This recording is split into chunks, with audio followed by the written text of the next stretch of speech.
IT job కోసం try చేస్తున్నారా? Coding tutor లో ట్రైనింగ్ తో పాటు stipend and 100% job guarantee. Andhra Pradesh ఉప ముఖ్యమంత్రి పవన్ కళ్యాణ్ కార్యక్షేత్రంలో దిగారు. సొంత నియోజకవర్గంలో గ్రామాన పర్యటించారు. నీట మునిగినటువంటి ప్రాంతాల ప్రజలకు ముఖ్యంగా భరోసా ఇచ్చారు. అయితే సొంత నియోజకవర్గానికి పవన్ కళ్యాణ్ ఎటువంటి ప్రణాళికను సిద్ధం చేస్తున్నారు? ఈ అంశాన్ని విశ్లేషించేటువంటి ప్రయత్నం చేద్దాం. మనతో పాటు పొలిటికల్ అనలిస్ట్ చందు శ్రీనివాస్ గారు.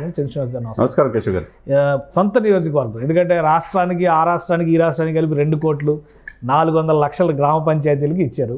సో సొంత నియోజకవర్గ పర్యటనకి పవన్ కళ్యాణ్ వెళ్ళారు. ఏం చేయబోతున్నారు? డెఫినెట్గా రైట్ టైంలో అక్కడికి వెళ్ళారండి. పిఠాపురం ఎక్కడ 2 ప్లేసుల్లో భీమవరం పోటీ చేసిన, గాజువాక చేసిన, ఓడించిన ఈ సమయంలో పిఠాపురం ప్రజల్ని కంట్లో ఆయన గుండెలో పెట్టుకొని చూసుకుంటున్నాడు. ఆ విధంగా మనం చూసాం. 14,000 మందికి ఆడపిల్లలకు కూడా శుక్రవారం రోజు శారీస్ ఇవ్వటం కావచ్చు, అవన్నీ కూడా చేశారు. అవన్నీ కాకుండా నేను దత్తత తీసుకుంటున్నాను అన్నాడు. దేశంలోనే ఆదర్శవంతమైన నియోజకవర్గంగా పిఠాపురం తీర్చిదిద్దుతున్నాడు. అనుకున్న సమయంలో ఏలూరు కాలువ కావచ్చు, శుద్ధవాగు వల్ల గొల్లపూలు పరిసర ప్రాంతాలు జగనన్న కాలంలో జలమైపోయేది. దాన్ని శాశ్వత పరిష్కారం నేను చేస్తాను, అవసరమైతే ఆయన సొంత డబ్బుతోనే చేయడానికి సిద్ధపడ్డాడు.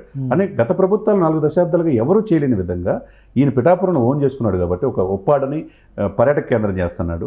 ఈ శుద్ధగొడ్డ వాగు సమస్యని పరిష్కరిస్తున్నాడు. శాశ్వత పరిష్కారం నేను చేస్తానన్నాడు. డెఫినెట్గా ప్రభుత్వం ఫండ్స్ లేట్ అయినా సొంత డబ్బుతో చేసే ఇదిలో నియోజకవర్గానికి ఏం చేస్తారనే దాని మీద ఇప్పుడు ఆ రాష్ట్రానికి 1 కోటి రూపాయలు, ఈ రాష్ట్రానికి 1 కోటి రూపాయలు ఇచ్చారు, గ్రామ పంచాయతీలకు ఇచ్చారు. నియోజకవర్గం పైన ఇప్పటివరకు ఎందుకు దృష్టి పెట్టలేదు? అంటే వరద తీవ్రత ఇప్పుడు స్టార్ట్ అయిందా? ముందు విజయవాడలోనే వరదలు వచ్చినాయి. కేశవ్ గారు ఏలేరు మీద రివ్యూ చేయడానికి కాకినాడ వెళ్ళాడు. ఆయన జనంతో ఉన్నాడు 2 రోజుల నుంచి. అయినా కానీ వెళ్ళి క్షేత్రస్థాయిలో వెళ్ళి చూశారు కదా. ఆ వర్షంలో కూడా ఆయన వెళ్తున్నాడంటే అన్నీ వదిలేసుకొని వెళ్తున్నాడు. బిడ్డలను వదిలేసాడు, భార్యని వదిలేసేసి ఆరోగ్యాన్ని కూడా పనంగా పెట్టి వెళ్తున్నాడంటే తనను హక్కును చేర్చుకుని నియోజకవర్గాన్ని ఎందుకు చేయడండి? అంతకు మించి చేస్తాడు. ఎంత కావాలన్నా నేను పిఠాపురాన్ని నా సొంత నియోజకవర్గం, నేను శాశ్వతంగా దత్తత తీసుకుంటున్నాడు. సొంత ఇల్లు తీసుకున్నాడు, 15 ఎకరాల పొలం కొనుక్కున్నాడు, హెలిప్యాడ్ కూడా అక్కడే పెట్టుకున్నాడు. ఆయన ఇంట్లో కూడా గణేష్ పూజలు, వినాయక చవితి స్పెషల్ గా పూజలు కూడా చేశారు. ఇప్పుడు జగనన్న కాలనీ కొల్లపురంలో ఉంది. మార్కెట్ విలువ 30 లక్షలు విలువ చేసేది ప్రభుత్వానికి 60 లక్షలకు అమ్మారండి గత ప్రభుత్వ నాయకులు. మరి జగనన్న కాలనీ ముంపు ప్రాంతంలో ఈ పేద ప్రజలకు ఇవ్వడం అంటే వాళ్ళకి ప్రేమతో ఇచ్చారా? దేనికి ఇచ్చారు? దీంట్లో కూడా 30 లక్షల రూపాయలు దొంగిలించేసి అవినీతి అంటే ఎంత దారుణమండి గత ప్రభుత్వం చేసింది. ఈయన చేసి నేను గత ప్రభుత్వం చేసి నేను కడుక్కోవడానికి చాలా టైం పడుతుంది. ఈలోపు అకాలంగా వర్షాలు మూలికెన్నకపోయి తాటికాయ అన్నట్టు సొంత నియోజకవర్గంలో ఏలూరు పొంగటం, ఒకవైపు ఈ వాగులు పొంగటం, సొంత నియోజకవర్గంలో ఇదైతే ఆయన అనుకోని పరిస్థితుల్లో ఎట్టి పరిస్థితుల్లో నేను ఫీల్డ్లో ఉంటాను. ఒకవైపు కలెక్టర్ గారిని పిలిచి, కలెక్టర్ గారి ఆధ్వర్యంలో కాకినాడ జిల్లాలో 99 గ్రామ పంచాయతీలకు 99 లక్షల రూపాయల చెక్కులు ఇచ్చేసారు. ఆటోమేటిక్గా ఓవరాల్గా అండి ఇప్పుడు 24 కాన్స్టిట్యున్సీలు, 5 జిల్లాల పరిధిలో 400 పంచాయతీకి 400 లక్షలు అనేది నిన్న ఆల్రెడీ తెనాల్లో మనోహర్ గారు ఇచ్చేశారు, కాకినాడలో ఇచ్చేశారు, వేరే ప్లేస్లో కూటమి వాళ్ళు ఇస్తున్నారు. పవన్ కళ్యాణ్ గారు అంతకు మించి ఇప్పుడు పిఠాపురంలో ఏంటంటే ఈ వరద నుంచి బయటపడేయాలి. బయటపడేస్తే ముఖ్యం. ఈ వాగు సమస్యలు ఏంటి, ఎలురుది ఏంటి, ఈ విపత్కరమైన పరిస్థితి నుంచి ఎట్లా పిఠాపురం నియోజకవర్గం బయటపడేయాలి, ప్రజలకు ఏం చేయాలనేది అంతకుమించి, ఎందుకంటే హక్కును చేర్చుకున్నారు సార్. ఇప్పుడు అసలు అక్కడ బిగ్ రిలీఫ్ చేయాల్సింది ఏంటంటే లోతట్టు ప్రాంతాలన్నీ నీట మునుగుతున్నాయి. ఆల్రెడీ ఆయన చెప్పారు జగనన్న కాలనీ ఇవన్నీ కూడా మునుగుతున్నాయి. కాబట్టి లోతట్టు ప్రాంతాలను ఎలా అప్లిఫ్ట్మెంట్ చేస్తారు అంటే పర్సనల్గా దీనికి కూడా ఏమైనా ఆయన ప్రణాళిక చేస్తారా? ఎమ్మెల్యే ఉప ముఖ్యమంత్రి హోదాలో ఆయన ప్రభుత్వ నిధులు కూడా అందుబాటులో ఉంటాయి. ఆయన స్వయంగా చేసే ఇది ఉంది. ఫీల్డ్లో ఎప్పటికప్పుడు ప్రత్యేకంగా దృష్టిలో పెట్టుకున్నాడు. కాకినాడ ఎంపీ కూడా ఆయనదే, ఆ పరిధిలోని 5 నియోజకవర్గాలు ఆయనయే. కాబట్టి రాష్ట్రం మొత్తం ఆయనైనా ఒక ఎత్తు అయితే పిఠాపురం ఒక ఎత్తు. ఒకవైపు టూరిజం హబ్గా చేస్తున్నాడు, దేశంగా ఆదర్శంగా. ఒకవైపు ఈ ముంపుకు గురి అవ్వకుండా శాశ్వత పరిష్కారం తీసే దిశగా విత్ ఇన్ షార్ట్ టైంలో పిఠాపురం ఏడాదిలో పరిష్కారం చూపించవచ్చా పవన్ కళ్యాణ్? ఒక 1 ఇయర్లో శాశ్వత పరిష్కారం పిఠాపురం నియోజకవర్గ ప్రజలకి పవన్ కళ్యాణ్ గారు అందిస్తారు. రైట్, థ్యాంక్ యూ చంద్ర శ్రీనివాస్ గారు. ఇది పిఠాపురం సొంత నియోజకవర్గాన్ని దేశానికి ఆదర్శంగా మార్చేటువంటి క్రమంలో అవసరమైతే సొంత నిధులు వెచ్చించడానికి కూడా ఉప ముఖ్యమంత్రి పవన్ కళ్యాణ్ వెనుకాడరని చంద్ర శ్రీనివాస్ గారు చెప్తున్నారు. అలానే లోతట్టు ప్రాంతాల విషయంలో ప్రణాళిక లోపం ఉంది. గత ప్రభుత్వం చేసినటువంటి తప్పిదాలకి ఇప్పుడు సంజాయిషీ ఇచ్చుకోవాల్సిన పరిస్థితి ఏర్పడుతుందని పవన్ కళ్యాణ్ స్వయంగా ఆవేదన వ్యక్తం చేశారని చంద్ర శ్రీనివాస్ గారు విశ్లేషిస్తున్నారు. ఇది special discussion, keep watching.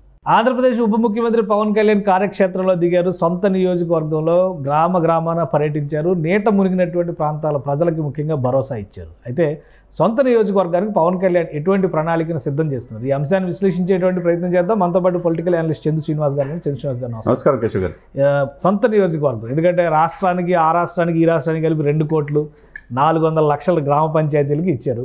So సొంత నియోజకవర్గ పర్యటనకి పవన్ కళ్యాణ్ వెళ్ళారు. ఏం చేయబోతున్నారు? డెఫినెట్గా రైట్ టైంలో అక్కడికి వెళ్ళారండి. పిఠాపురం ఎక్కడ 2 ప్లేసుల్లో భీమవరం పోటీ చేసిన గాజువాక చేసిన ఓడించిన ఈ సమయంలో పిఠాపురం ప్రజల్ని కంట్లో ఆయన గుండెలో పెట్టుకొని చూసుకుంటున్నాడు. ఆ విధంగా మనం చూసాం 14,000 మందికి ఆడపిల్లలకు కూడా శుక్రవారం రోజు శారీస్ ఇవ్వటం కావచ్చు, అవన్నీ కూడా చేశారు. అవన్నీ కాకుండా నేను దత్తత తీసుకుంటున్నాను అన్నాడు. దేశంలోనే ఆదర్శవంతమైన నియోజకవర్గంగా పిఠాపురం తీర్చిదిద్దుతున్నాడు. అనుకోని సమయంలో ఏలూరు కాలువ కావచ్చు, శుద్ధవాగు వల్ల గొల్లపూలు పరిసర ప్రాంతాలు జగనన్న కాలనీ జలమైపోయేది. దాన్ని శాశ్వత పరిష్కారం నేను చేస్తాను, అవసరమైతే ఆయన సొంత డబ్బుతోనే చేయడానికి సిద్ధపడ్డాడు. అనే గత ప్రభుత్వాలు 4 దశాబ్దాలుగా ఎవరూ చేయలేని విధంగా ఈయన పిఠాపురం ఓన్ చేసుకున్నాడు. కాబట్టి ఒక ఉప్పాడని పర్యాటక కేంద్రం చేస్తున్నాడు, ఈ శుద్ధగొడ్డ వాగు సమస్యని పరిష్కరిస్తున్నాడు, శాశ్వత పరిష్కారం నేను చేస్తానన్నాడు. డెఫినెట్గా ప్రభుత్వం ఫండ్స్ లేట్ అయినా సొంత డబ్బుతో చేసే ఇదిలో నియోజకవర్గానికి ఏం చేస్తారనే దాని మీద ఇప్పుడు ఆ రాష్ట్రానికి 1 కోటి రూపాయలు, ఈ రాష్ట్రానికి 1 కోటి రూపాయలు ఇచ్చారు, గ్రామ పంచాయతీలకు ఇచ్చారు.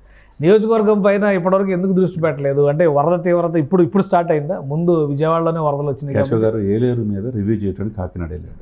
ఆయన జనంతో ఉన్నాడు 2 రోజుల నుంచి. అయినా కానీ వెళ్ళి క్షేత్రస్థాయిలో వెళ్ళి చూశారు కదా, ఆ వర్షంలో కూడా ఆయన వెళ్తున్నాడంటే అన్నీ వదిలేసుకొని వెళ్తున్నాడు. బిడ్డలను వదిలేసాడు, భార్యని వదిలేసేసి ఆరోగ్యాన్ని కూడా పనంగా పెట్టి వెళ్తున్నాడంటే తనను హక్కును చేర్చుకుని నియోజకవర్గాన్ని ఎందుకు చేయడండి? అంతకు మించి చేస్తాడు. ఎంత కావాలన్నా నేను పిఠాపురాన్ని నా సొంత నియోజకవర్గం, నేను శాశ్వతంగా దత్తత తీసుకుంటున్నాడు. సొంత ఇల్లు తీసుకున్నాడు, 15 ఎకరాల పొలం కొనుక్కున్నాడు, హెలిప్యాడ్ కూడా అక్కడే పెట్టుకున్నాడు. ఆయన ఇంట్లో కూడా గణేష్ పూజలు, వినాయక చవితి స్పెషల్గా పూజలు కూడా చేశారు. ఇప్పుడు జగనన్న కాలనీ కొల్లప్రోల్లో ఉంది. మార్కెట్ విలువ 30 లక్షలు విలువ చేసేది ప్రభుత్వానికి 60 లక్షలకు అమ్మారండి గత ప్రభుత్వ నాయకులు. మరి జగనన్న కాలనీ ముంపు ప్రాంతంలో ఈ పేద ప్రజలకు ఇవ్వడం అంటే వాళ్ళకి ప్రేమతో ఇచ్చారా? దేనికి ఇచ్చారు? దీంట్లో కూడా 30 లక్షల రూపాయలు దొంగిలించేసి అవినీతి అంటే ఎంత దారుణం అండి గత ప్రభుత్వం చేసింది. ఈయన చేసి నేను గత ప్రభుత్వం చేసి నేను కడుక్కోవడానికి చాలా టైం పడుతుంది. ఈలోపు అకాలంగా వర్షాలు, మూలిక నెక్కపోయి తాటికాయ అన్నట్టు సొంత నియోజకవర్గంలో ఏలూరు పొంగటం, ఒకవైపు ఈ వాగులు పొంగటం, తన సొంత నియోజకవర్గంలో ఇదైతే ఆయన అనుకోని పరిస్థితుల్లో ఎట్టి పరిస్థితుల్లో నేను ఫీల్డ్లో ఉంటాను. ఒకవైపు కలెక్టర్ గారిని పిలిచి, కలెక్టర్ గారి ఆధ్వర్యంలో కాకినాడ జిల్లాలో 99 గ్రామ పంచాయతీలకు 99 లక్షల రూపాయల చెక్కులు ఇచ్చేసారు. ఆటోమేటిక్గా ఓవరాల్గా అండి ఇప్పుడు 24 కాన్స్టిట్యున్సీలు, 5 జిల్లాల పరిధిలో 400 పంచాయతీకి 400 లక్షలు అనేది నిన్న ఆల్రెడీ తెనాల్లో మనోహర్ గారు ఇచ్చేశారు, కాకినాడలో ఇచ్చేశారు, వేరియస్ ప్లేస్లో కూటమి వాళ్ళు ఇస్తున్నారు. పవన్ కళ్యాణ్ గారు అంతకు మించి ఇప్పుడు పిఠాపురంలో ఏంటంటే ఈ వరద నుంచి బయటపడేయాలి.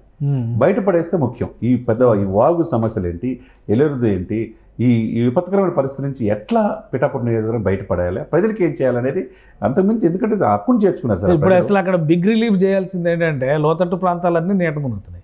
ఆల్రెడీ ఆయన చెప్పారు జగనన్న కాలనీ ఇవన్నీ కూడా మునుగుతున్నాయి. కాబట్టి లోతట్టు ప్రాంతాలను ఎలా అప్లిఫ్ట్మెంట్ చేస్తారు అంటే పర్సనల్గా దీనికి కూడా ఏమైనా ఆయన ప్రణాళిక చేస్తారా? ఎమ్మెల్యే, ఉప ముఖ్యమంత్రి హోదాలో ఆయన ప్రభుత్వ నిధులు కూడా అందుబాటులో ఉంటాయి. ఆయన స్వయంగా చేసే ఇది ఉంది ఫీల్డ్లో, ఎప్పటికప్పుడు ప్రత్యేకంగా దృష్టిలో పెట్టుకున్నాడు. కాకినాడ ఎంపీ కూడా ఆయనదే, ఆ పరిధిలోని 5 నియోజకవర్గాలు ఆయనయే. కాబట్టి రాష్ట్రం మొత్తం ఆయనైనా ఒక ఎత్తు అయితే పిఠాపురం ఒక ఎత్తు. ఒకవైపు టూరిజం హబ్గా చేస్తానంటే దేశంగా ఆదర్శంగా, ఒకవైపు ఈ ముంపుకు గురి అవ్వకుండా శాశ్వత పరిష్కారం తీసే దిశగా విత్ ఇన్ షార్ట్ టైంలో పిఠాపురం ఒక ఏడాదిలో పరిష్కారం చూపించవచ్చా పవన్ కళ్యాణ్? ఒక 1 ఇయర్లో శాశ్వత పరిష్కారం పిఠాపురం నియోజకవర్గ ప్రజలకి పవన్ కళ్యాణ్ గారు అందిస్తారు. రైట్, థ్యాంక్ యూ చంద్ర శ్రీనివాస్ గారు. ఇది పిఠాపురం సొంత నియోజకవర్గాన్ని దేశానికి ఆదర్శంగా మార్చేటువంటి క్రమంలో అవసరమైతే సొంత నిధులు వెచ్చించడానికి కూడా ఉప ముఖ్యమంత్రి పవన్ కళ్యాణ్ వెనుకాడరని చంద్ర శ్రీనివాస్ గారు చెప్తున్నారు. అలానే లోతట్టు ప్రాంతాల విషయంలో ప్రణాళిక లోపం ఉంది. గత ప్రభుత్వం చేసినటువంటి తప్పిదాలకి ఇప్పుడు సంజాయిషీ ఇచ్చుకోవాల్సిన పరిస్థితి ఏర్పడుతుందని పవన్ కళ్యాణ్ స్వయంగా ఆవేదన వ్యక్తం చేశారని చంద్ర శ్రీనివాస్ గారు విశ్లేషిస్తున్నారు. ఇది special discussion. Keep watching. Suman టీవీలో మీ పర్సనల్ అండ్ బిజినెస్ ప్రమోషన్స్ కోసం కింది నెంబర్కి కాంటాక్ట్ చేయండి.